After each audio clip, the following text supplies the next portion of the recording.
మౌర్యుల chapter close అయ్యాక భారతదేశంలో ప్రజలందరికీ ఒకే డౌట్ ఉండేది. ఇప్పుడు ఈ దేశాన్ని ఎవరు లీడ్ చేస్తారు? రాజకీయ అస్థిరత, ప్రాంతీయ తిరుగుబాట్లు, విదేశీ దండయాత్రలు, చీలిపోయిన అధికారం. కానీ ఈ కన్ఫ్యూజన్ మధ్య ఒక డైనెస్టీ ఆల్మోస్ట్ 100 ఇయర్స్ భారతదేశపు పొలిటికల్ మ్యాప్ని హోల్డ్ చేసింది. అదే శుంగ డైనెస్టీ.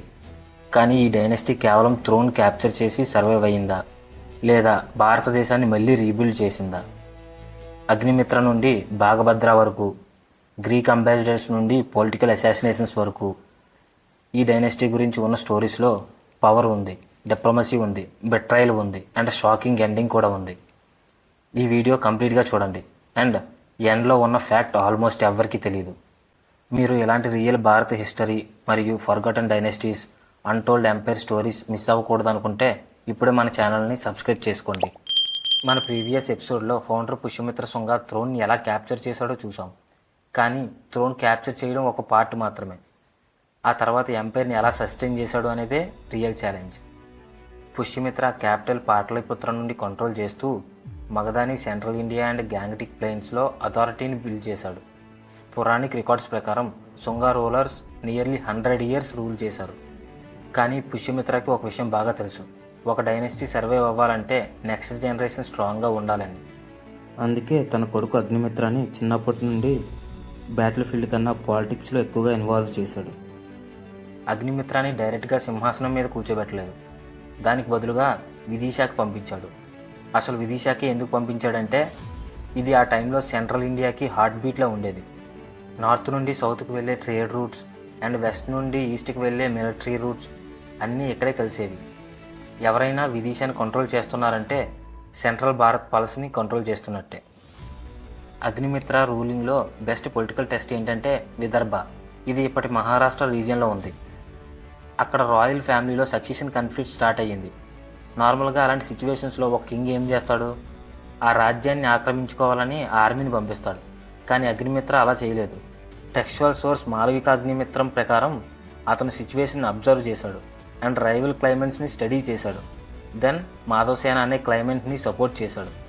దీని అర్థం ఏంటంటే డైరెక్ట్ కాంక్విస్ట్ కాదు, పొలిటికల్ చెస్ గేమ్ ప్లే చేశాడు. వార్ జరిగింది అండ్ విక్టరీ కూడా వచ్చింది. కానీ మోస్ట్ ఇంట్రెస్టింగ్ పార్ట్ ఏంటో తెలుసా? అగ్నిమిత్ర విదర్భాన్ని డిస్ట్రాయ్ చేయలేదు, డివైడ్ చేశాడు, ఇన్ఫ్లుయెన్స్ క్రియేట్ చేశాడు అండ్ కంట్రోల్ ఎస్టాబ్లిష్ చేశాడు. ఇది ఎంపైర్ బిల్డింగ్ కాదు, empire stabilizing. From Vidisha to Vidarbha, Agnimitra didn't chase glory, he secured the heart. మౌర్యులు సెంట్రలైజ్డ్ ఎంపైర్ని బిల్డ్ చేశారు, కానీ శుంగాస్ రీజనల్ అడ్మినిస్ట్రేషన్ స్ట్రెంథన్ చేశారు, మిలిటరీ అవుట్పోస్ట్ని క్రియేట్ చేశారు and central Bharat trade కారిడార్స్ని secure చేశారు, పొలిటికల్ ఫ్రాగ్మెంటేషన్ని కంట్రోల్ చేశారు. అండ్ శుంగాస్ పీరియడ్లో సాంస్క్రిట్ లిటరసీ ట్రెడిషన్ కూడా స్ట్రాంగ్గా కంటిన్యూ అయ్యింది. శుంగ డైనెస్టీలో మోస్ట్ ఫ్యాసినేట్ కింగ్స్లో ఒకరు బాగభద్ర. ఎందుకంటే తన రూలింగ్లో ఒక గ్రీక్ అంబాసిడర్ ఇండియాకి వచ్చాడు. అతని పేరు హెలియోడోరస్. అతను విదిశాలో ఒక పిల్లర్ ఎరెక్ట్ చేశాడు. ఈ రోజు అది హెలియోడోరస్ పిల్లర్గా ఫేమస్. ఇది శుంగ డిప్లొమసీకి లివింగ్ ప్రూఫ్. కానీ ఆల్మోస్ట్ ఎవ్రీ డైనెస్టీకి ఒక సన్సెట్ ఉంటుంది. శుంగాస్కి బిగ్గెస్ట్ ఎనిమీ ఫారెన్ కింగ్డమ్స్ కాదు, internal weakness, rapid successions, court politics and regional fragmentation. వీటన్నిటి వల్ల స్లోగా సెంట్రల్ పవర్ వీక్ అయ్యింది. And final king Devabhuti. Historical traditions ప్రకారం తన ఓన్ మినిస్టర్ వసుదేవ చేత ఈయన ఓవర్త్రో చేయబడ్డాడు. ఐరనీ ఏంటంటే శుంగ డైనెస్టీ స్టార్ట్ అయింది ప్యాలెస్ కూప్తో అండ్ ఎండ్ అయింది కూడా ప్యాలెస్ కూప్తోనే. మరి శుంగాస్ యొక్క లెగసీ ఏంటి? మౌర్యులు కొలాప్స్ తర్వాత పొలిటికల్ వ్యాక్యూమ్ని ఫిల్ చేశారు, సెంట్రల్ ఇండియాని స్టెబిలైజ్ చేశారు and textual records, diplomacy, regional administration అన్నీ స్ట్రెంథన్ చేశారు. And Agnimitra he didn't chase distant borders, he secured the heart. ఈ స్టోరీ మీకు ఇంట్రెస్టింగ్ అనిపించిందా? అండ్ శుంగ డైనెస్టీ గురించి మీరు ఏమనుకుంటున్నారో కామెంట్స్లో చెప్పండి. అండ్ మన ఛానల్ని సబ్స్క్రైబ్ చేసుకోండి, ఎందుకంటే నెక్స్ట్ ఎపిసోడ్లో మనం కాన్వా డైనెస్టీ షాకింగ్ రైజ్ గురించి మాట్లాడుకుందాం.